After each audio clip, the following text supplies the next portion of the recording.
Hey, what's going on? Tim Castleman, and welcome to another edition of the Two Drink Tim podcast. I'm speaking very softly today. I'm speaking very softly today because it's actually like 3 o'clock in the morning, and the entire place is asleep except for me. And I just had something on my heart that I kind of wanted to get out there, get it off my chest, so that one, maybe I'll be able to crash, and two, just kind of share with you guys where I'm at right now in terms of business and overall happiness and et cetera, et cetera, et cetera. So this is going to be, two drink therapy for Tim Castleman. So if you're looking for funny, haha, I'm sure it'll be included. But really, this is just something that's kind of been on my head the last couple days, and I want to talk it through with you and just kind of share some thoughts and feedback on it. So. This all got spurred earlier this week when I got an email from my friend Jason Parker, and it was just a broadcast email, and he basically was like, "Hey, I'm quitting. Like my heart's not in this business anymore, and I'm done, and I'm out." And that was kind of surprising because I had known Jason for many years. I talked to him a few times on the phone, and he was a pretty big recluse, but a guy that had great information and always made me think. And his writing style was one of the few that actually just kind of spoke to me. And that got me thinking, it's kind of like when a friend passes away, although Jason is alive and still going to go on to bigger and better things. It kind of gets you to think about your own business. And I've noticed as I've been in this business, the longer I'm in it, the more I notice that people just disappear, whether they're one-hit wonders or they're around for a little bit of time. But you notice an attrition in this business that I guess either I wasn't aware of or I didn't notice in other businesses. And this is certainly going to be a first world problem. So I understand that there's not going to. I understand that there's not going to be a lot of sympathetic ears and maybe eyes to this what I'm about to share. But I just kind of want to share it from my perspective because I hear it from customers or I see it from customers all the time where it's like, yeah, this guy's a piece of shit, and this guy's a guru, and this guy, will take your money and is a scammer and stuff like that. And this business, for all of its many, many pluses, and it has ridiculous upsides, the ability to scale, the ability to leverage, the ability to, be a lifelong student, to do whatever you want. It also has a ton of downsides in it. And at times, if you allow it to, it can really become a grind. So, case in point, the other day I spent, I don't know, about 4 or 5 hours kind of doing some research for my fellow authors, and I shot this cool little video for them. It's like 30 minutes long, kind of showing them how I was using this research tool to my advantage and how I was basically finding the right categories and the right niches to write for in the fiction market based upon this cool tool, and also kind of my biggest takeaways. And I sent that out to my list of, five figures. I've got a five-figure list, meaning there's over 10,000 people on the list for people who are bad at math, right? So I sent it out, and to date, I think we have maybe 6 comments on the whole thing. And at the end, I'm like, hey, if you make it till the end, leave me a comment, let me know. What's crazy is I actually have that on a special platform called Wistia. And basically, the cool thing about Wistia is I get to kind of spy on my customer base, right? I have 8 comments, by the way. I just want to check it. And what's sad to me is that there's only 34% user engagement. Right. Well, let's actually back up, okay?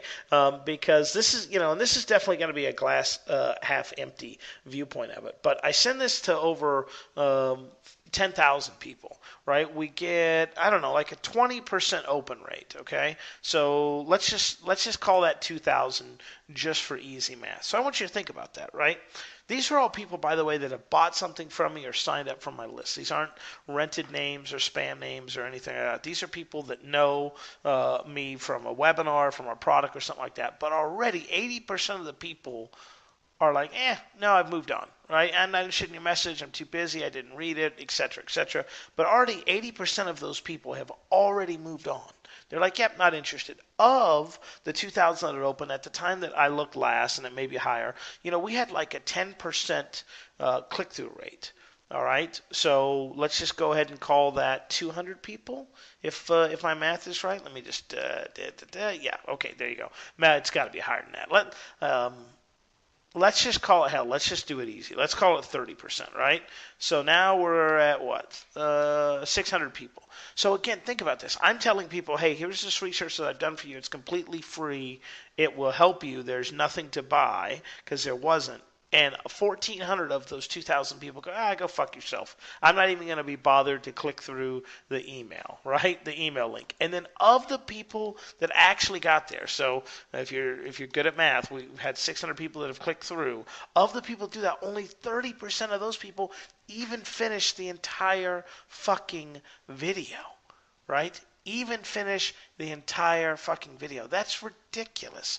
That's absolutely ridiculous, right? That's times 3. That means 180 people actually watched the video. Now, we sold the tool at the end as far as we made a soft recommendation. We made good money for it. It's nothing like that. But it's just crazy to me to think here I am spending my time and energy trying to help and benefit these people. And only 21% of the people that I emailed that wanted to get my emails were like, yeah, absolutely, I want to keep doing that. I want to open it. And then of that, right, I'm looking at some figures right now because this just is really bugging me. Like of that, 500 people clicked through, okay? Oh, and by the way, we had 138 people unsubscribe from that email. Think about that for just a second, okay? I am sending out a pure content email. Pure content, nothing for sale. I tell them there's nothing for sale. And 138 people go, you know what? I'm going to move on to my next pipe dream. I'm going to take my next hit from my crack pipe someplace else. That's just fucking crazy to me, and that's what drives me mad because I think I'm one of the people that like actually wants to see you do shit, right? Like we actually want to see you be successful and succeed with the information we provide. And that's what's really frustrating is when you put something out there to help and generate people, like a lot of times you only seem to get the negative back from people, which is just crazy, right? It's like I had one guy write me that was like, I think this is a veiled sales attempt for this piece of software. And it's like, are you fucking kidding me? I spent 8 hours. Okay, hell, let's have it. I spent 4 hours getting all this shit together. Right? Then I wrote an email, then I shot this video for you, and I mentioned this tool, and you think all of this was a ploy to sell this tool. Like, that's just crazy to me. People are so skeptical, and they're so bitter, and their guards are up more than ever, that they're just looking because of their, because of their lives and their anger. They're looking for someone to take it out on, and sometimes you just happen to email them at the wrong time. And I think what's frustrating is a lot of it's on the customer side. A lot of it is really on the customer side. Like, it's really frustrating, and I try to have empathy and I try to have understanding because, I was there. And I'm not, and I want to be clear, like, I'm not preaching from an ivory tower here. I'm not saying, like, I'm perfect and I execute and I'm not fucking Tim Ferriss, okay? Like, I'm not perfect at everything, although he's not perfect at everything. You get my drift, right? I have plenty of flaws. I've bought in plenty of programs and done shit with them. Hell, Dark Post Profits by my friend Chris Record, $300 program. I don't even know how to log into the members area. I gave him $300. I said, I'll be back for you, and maybe one day I'll actually go back. Right? So, again, I'm not speaking from this ivory glass tower. All right? I bought a $1,500 course one time. I didn't do shit with it. I paid to have it overnighted. I didn't do shit with it for a year. But guess what? When I dusted that bastard off in a year, that thing made me like 25 G's. So the point is, when it was time to do the work, I did the work. And that's what's so frustrating about the customer base at times is that they don't want to do the work, right? They're in these terrible situations, which I know all too well, where you're living paycheck to paycheck. Worse, you're living on, government subsidized paycheck. You've got a ton of debt. You've got retirement looming in your face, and you're getting older. If you get laid off, there's nowhere for you to go because who the hell wants to hire a 40 or 50 or 60-year-old person when they can hire two 30-year-olds for what they probably pay a 40-year-old these times, and the 20 and 30-year-old is going to fucking work to death for next to nothing and, come in on the weekends and do this and not have their own ways. I mean, I get it. I do get all of that. But these people spend so much money learning and so much money just in case, but they never actually do anything or rarely actually do anything. And that's just frustrating, and it grinds on you. It takes a mental toll on me. I've noticed, especially since I don't have the lovely and talented Paula anymore, that now that I'm in my inbox a lot more, it's not a fun place to be because most of the customers are bitter or angry or upset for one reason or another, and it's very rare that you come across something positive or a customer going, "Hey, this is really great." And again, don't get me wrong. I understand the whole, well, if 8 people commented, that really means 80 people thought that but didn't write. It's like, I get all the platitudes and bullshit, but the bottom line is, right, with our customer base at times, they don't want to do the work. They don't want to put the effort out. And any time that I've tried to sell them, like, real business related stuff, they just aren't interested. You want to just go bankrupt tomorrow? Sell people mindset, right? Talk about how they can change their brain because nobody who's broke and starving for money believes it's all in their fucked up head. That's why lotto people go rich. That's why businesses go bankrupt. That's why people who are given or come across a large sum of money typically do because their brains are just so hardwired for struggle, right? That they just don't understand. They just don't get that if you fix your fucking brain and the stuff inside of it, that then you can adjust your reality. Instead, they go, well, you know what? I'm really comfortable when things are shitty and terrible. So I'm just going to go back to living the way my life was when things were shitty and terrible. They'll become shitty and terrible again, and then I'll be comfortable. It may suck dick, but at least I know what it's going to be like. So on this side, it's really frustrating to put your heart and your soul out there and to be like, hey guys, look, I worked really hard on this. This works really well. I want you to take it. I want you to use it. And then people go, oh man, that's awesome. That's great. Here's my money. And then bam, they don't use it. And trust me, I'm not naive. I get the whole buyer's mentality, okay? That a lot of these people, they're addicted to one thing and one thing only, and that is buying. They think they're working on their business by getting that dopamine release when they buy your product. Okay, and again, okay, I want to be very clear. I'm not preaching from the glass hilltop here. Okay, I bought coaching and mentoring before and not done shit with it either. But what I don't get is a repetitiveness or habitualness in doing that to where you're just like, oh yeah, this is exciting. Like for a lot of people, I really think this is about being entertained. I think it's about the lifestyle that they want to live. It's about living through other people while they're safe and secure and miserable, right? It's like, well, I could never go climb Everest, but I'll give, Uncle Johnny $5 to do that, right? Well, I could never do that, but this guy can, and I really like him, so I'll just keep supporting him and his lifestyle and live vicariously through them. And while that's great and that's awesome, and I appreciate every one of my customers, I want to be very clear. Like I love my customers, and I'm nothing without them when it comes in terms to how well my business does. But at some point, it's like you want to see people do the work.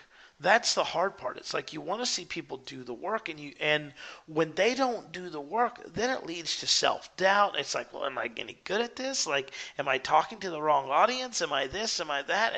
And a lot of that can be that. Like I love being in the Kindle marketplace, but it has its issues. One of the issues is, well, I'll give you both issues on both sides. The issues is a lot of writers don't want to be marketers, right? Just like musicians, they want to sit there and they want to, well, I'll just write a book so good no one can ignore it. Well, that's true, except for the fact that everyone can ignore it now because we ignore all forms of different types of advertising, and there's masterpieces that go undiscovered every day. Right? So they don't want to do the marketing. Worse are the ones that don't want to do the work. Because I'm here to tell you, like, the only way that I'm seeing people succeed in Kindle these days are multiple books in similar niches or the same niche built up over time. And see, to a crackhead, that's what a crackhead doesn't want, right? A crackhead doesn't want to be told, like, listen, you can get your fix in a week from now and it's going to be like 10 times more potent. They're like, no, I'll take the shitty drugs right now. I got to get the shitty drugs in me right now. So you've got an audience that's made up of people that are in some cases, desperate times and desperate situations, okay, have or are currently paying for a lot of past mistakes, whether that's not having savings, having a ton of debt, medical stuff. I mean, there's a list that goes on and on and on and on about it, right?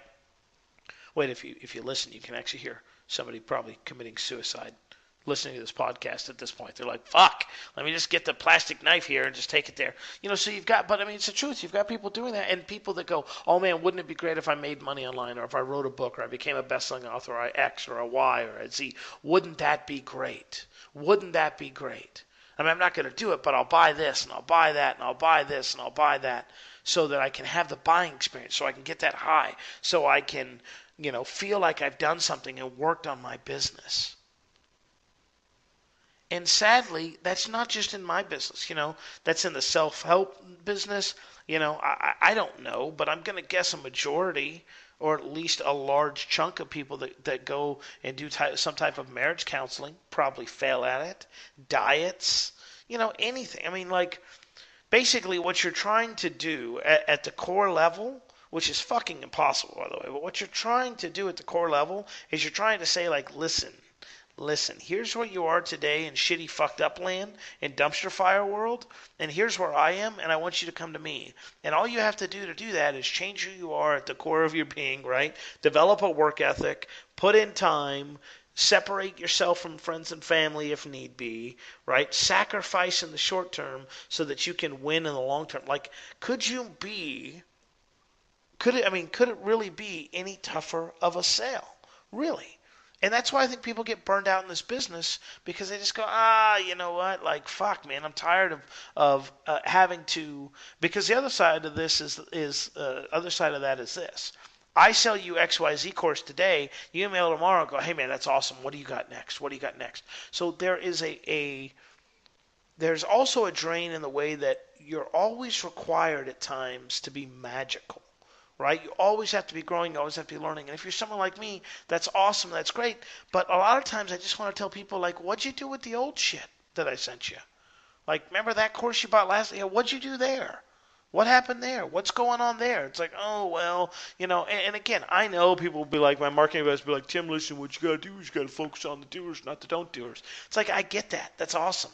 I want to focus on the doers, not the people that don't do it. But when a majority of the people that you hear from are don't doers, because again, from the customer side, like, I get it. I've told people this, and this is what I really feel like it is. It's like dieting, right?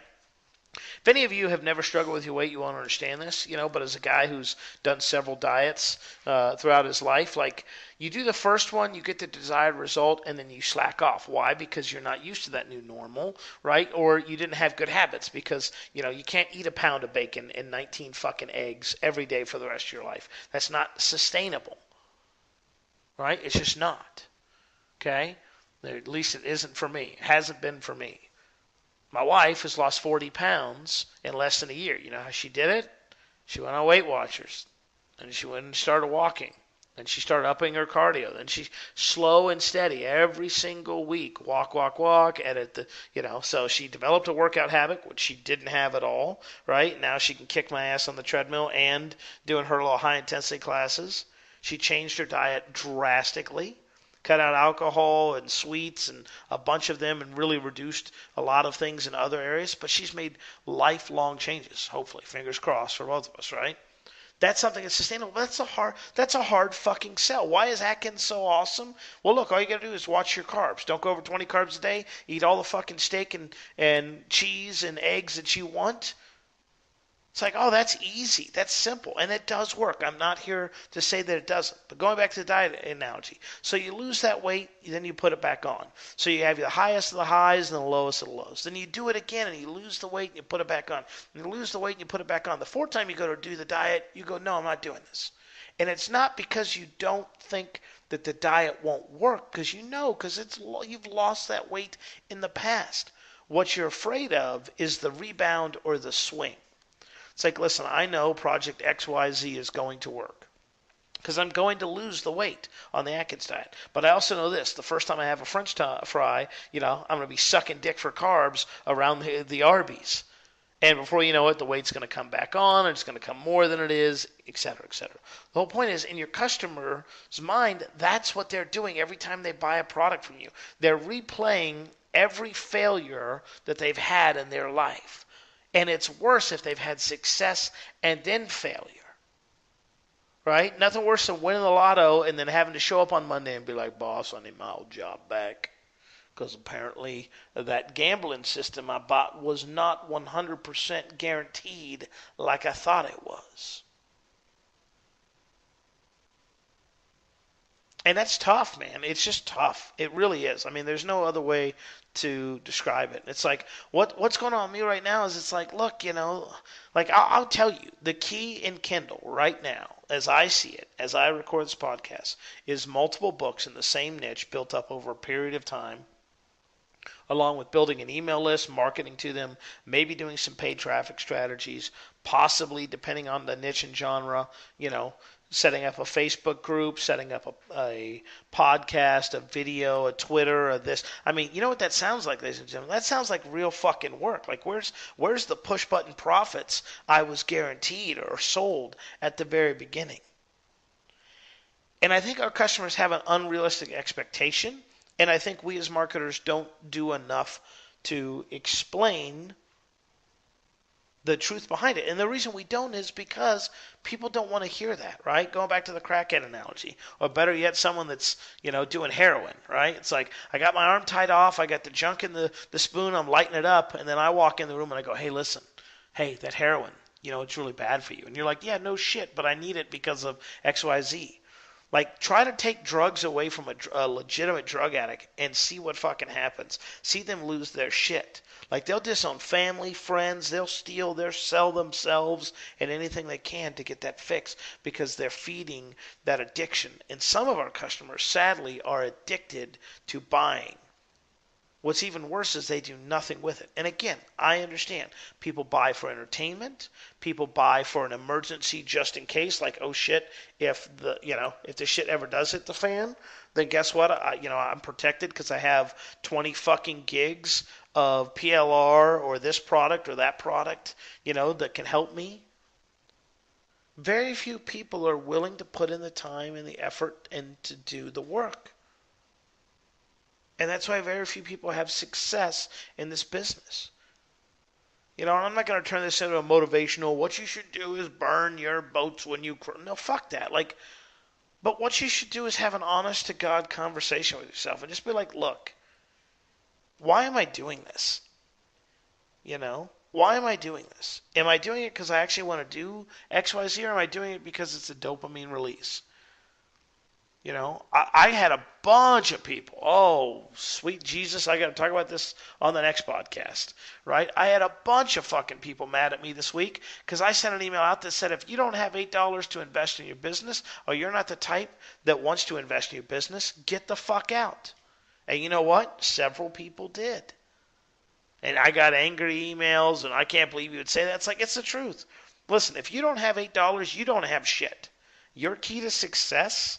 Okay? Your key to success is to get off your fucking ass and go get another job.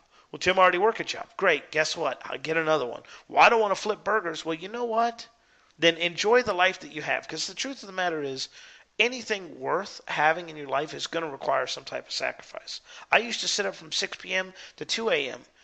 reading, have that fire, have that drive. I just knew. I hated my current situation so fucking bad that I was going to do everything and anything I could.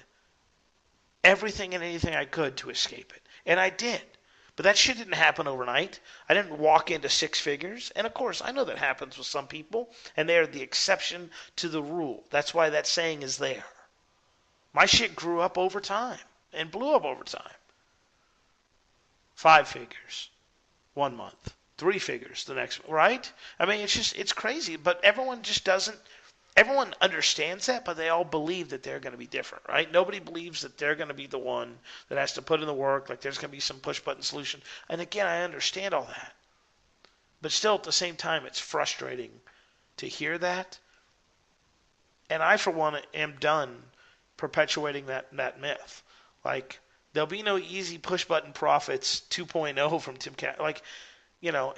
Again, I have to find a middle ground where I can explain to people, like, look, this is fucking work. Now, here's some things that can make that easier for you and save you some time, money, and energy. But at the end of the day, like, you have to put in the fucking time and the effort.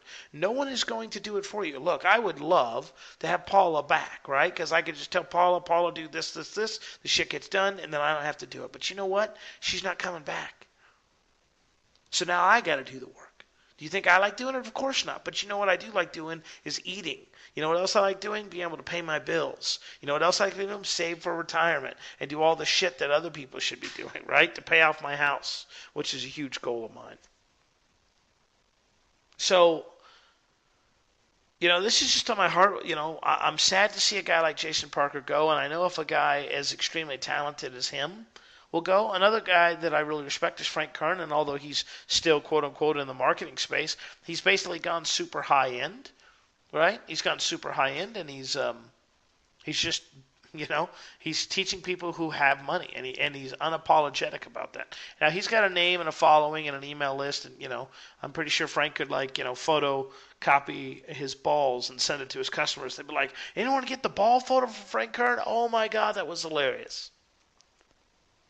But for the rest of us, who aren't married to supermodel wives yet, although my wife is super hot and probably listening to this podcast. Love you, babe. That shit can grind on you. And trust me, I don't have the answers. I'm working to find them in my own life. Well, all I'm going to do is, one, reevaluate what it is that I'm doing. And if I'm enjoying it, I'm going to keep doing it. If I'm not, then I'm not.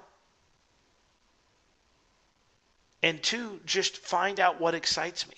The thought of me doing erotica or fiction books doesn't really excite me because I don't know how to write that shit. But what does excite me? The thought of hiring some people, getting it done, building the platform, if you will, then growing it over time, and then getting it to a point where it's just self-sustainable. That excites me. Trying new things excites me. Learning excites me. Talking to people who are actually doing excites me. Doing one-on-one coaching, things like that. So my goal is to find the things that excite me, or the ideas that excite me, or things that I'm interested in learning, and become a serious student at work. To put in the time, to put in the effort, so that I can get the results. So I don't have all the answers. God, I wish I did. If I did, I would tell you. And when I have what I think to be the answers, I'll be more than happy to share them with you. If you're on the customer side of this and you're listening, here's what I'll tell you. Pick one thing that excites you and just commit to that motherfucker. Just say, I'm going to do this for the next 90 days, 6 months, whatever. You know what? Fuck it. Commit till the end of the year. Oh my God, Tim. Yeah, guess what? You know what happens if that shit doesn't work out at the end of the year? You dump it and you go ahead and you try something else. You dump it, you go ahead and you try something else. It's okay. The only time you fail, by the way, is when you give up. Like those people that left when I sent the content email, those people gave up on their dream. They said, I'm done. I tap. Life beat me, right? I'm going to stay in my shitty fucking life and shitty fucking existence. I give. I can't take this anymore. You got it. I'm going to settle for where I am right now. It's never going to get any better than where it is right now. That's pretty much what they said, right? Like, I give. I'm going to stop learning from someone that's successful. Like, that always cracks me up. People are like, oh, I'm subscribing from your list. It's like, good, leave, right? I will take you off my list of successful people right the fuck now because you clearly have given up, or you're going to go chase some other pipe dream, and then 6 months you're going to be sitting here going, well, I don't understand, Tim. I eat nothing but bacon and sausage for a month, and I lost 20 pounds. But then I had a piece of papaya, or I had a pineapple, and oh shit, all the weight came back. It's like, well, is the change that you made in your life sustainable? Did you really put in the time and the fucking effort to make this work? Did you really put in the time and the effort to make it work? Did you give it your honest bet? And I know from the survey numbers that I send out and get back, right, that no, most people don't. It's ridiculous to think in this day and age someone would spend thousands upon thousands of dollars on something and not get any tangible result, or worse, not get any result at all. So it's not about that. Then what is it about? Is it about a dopamine release because they buy the product? Is it because they want that emergency break in case of? Is it because they know the person and as a result of that are willing to pay money just because they know, like that, and trust that person? What is it? I don't know. I don't have an answer for you. But I will tell you from this side, the shit gets old real quick, okay? And again, this is definitely a half empty thing. The opposite side is this. When I get a win, it's awesome and amazing. And that win lasts a long time for me. Tomorrow I'm going to speak to two beautiful and talented writers who have transformed their lives and the lives of many other people through their fitness and their weight loss journey. Not really fitness, more diet, excuse me. And that call will propel me for weeks because I'm going to be so excited about it and interested in talking with them and seeing what they're doing and helping them out. But it's definitely hard to keep doing the work when you feel like your customers aren't using the information. And you know what? Really, again, if you want to go deep, that's not my fault, right? My friend Colin says, horse, here's water, my job is done. And I do get that, and I do understand that. But at the same time, logically, I get that, but it's hard not to take that shit personal. It really is, right? And then that leads to the whole, well, what about me is making this to where people aren't being successful with it? It's like, it's not about you. It's really about the target market and the person that's doing or interacting with the information. I mean, really, that's it. If they wanted it bad enough, they'd fucking find a way. Right? I always love people that tell me how broke they are for X or Y. Oh, I can't afford this course. But then you're Facebook friends with them and they're on vacation. It's like, well, wait a second. You were too broke. You couldn't afford to do X or Y, but you got plenty of money to go to the football game or to rent a pay-per-view or to buy a new vehicle or to go on vacation. Or, well, I deserve all those things. I work hard. Let me tell you something. You don't deserve shit in life. You deserve what you fucking earn. Okay? I don't care what your political party, what your spiritual belief is. You get what you earn. Okay? You get paid a paycheck because you earn that paycheck. Or at least your boss thinks that you do. You don't deserve shit. Right? You don't deserve a car or a house or insurance or vacations or retirement. You earn that shit. Whether it's through education, whatever it is. Nothing is owed to you. You go out there and make your own luck. But people don't want to hear that, right? They'd much rather do a Netflix bender. Which, by the way, if you're looking for a good show recommendation, two that I saw this week. One is a series, and one is a one-off documentary.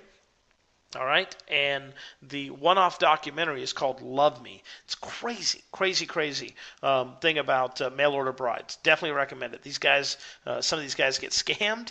Some of these guys find love, and regardless, it's a great insight to human psychology and the depths and the lengths people will go just to feel love or connection with somebody that they basically don't even realize.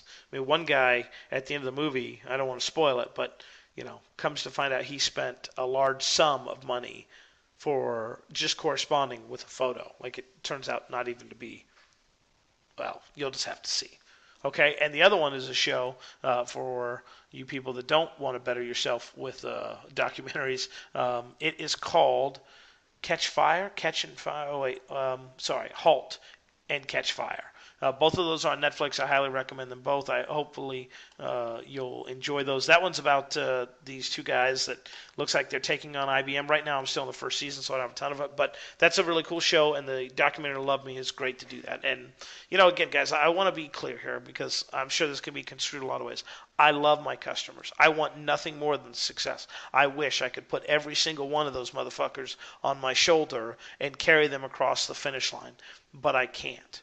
I can only sit here and go, hey, here's a path that's successful and proven successful, and it's going to give you the best chance of success based upon my experience. That's all I can do. And I wish, and if anyone wants to tell me how I can shut off the empathy or the emotion behind it when people don't do that, I would fucking love that. Because right now, right, I still love and care about my customers, and that's never going to change. But right now, I take that stuff on the chin, and then that leads to decreased motivation, decreased wanting to try stuff, and ultimately leads me to be like, you know what? Maybe it's not you, maybe it's me. When in fact, in reality, logically, We all know it's not me because I'm fucking perfect, right? Ha, ha, ha. But we know that really it's the ultimate end user who's responsible for the outlook. I mean, the salary's not going to eat itself. The workout's not going to do itself. The treadmill's not going to walk itself. That all requires the end user engagement and interaction. And their failure leads to their continued bad choices and bad decisions and, disappointment in life and things like that. And I just wish I didn't take that stuff so personally. And I wish that I didn't worry about that more than my customer. Because ultimately, your dreams only work when you do. That's just the bottom line. So with that, I'm out. Thanks for letting me kind of rant and vent here on this super quiet, and mellow, and laid back Two Drink Tim podcast. I promise next time we'll talk about how to piss off people for fun and profit, and I'll tell you about that email experience and about that. And I'll also tell you or share with you why I think going shopping with your spouse is pretty much grounds for divorce. So until next time, I'll see you soon.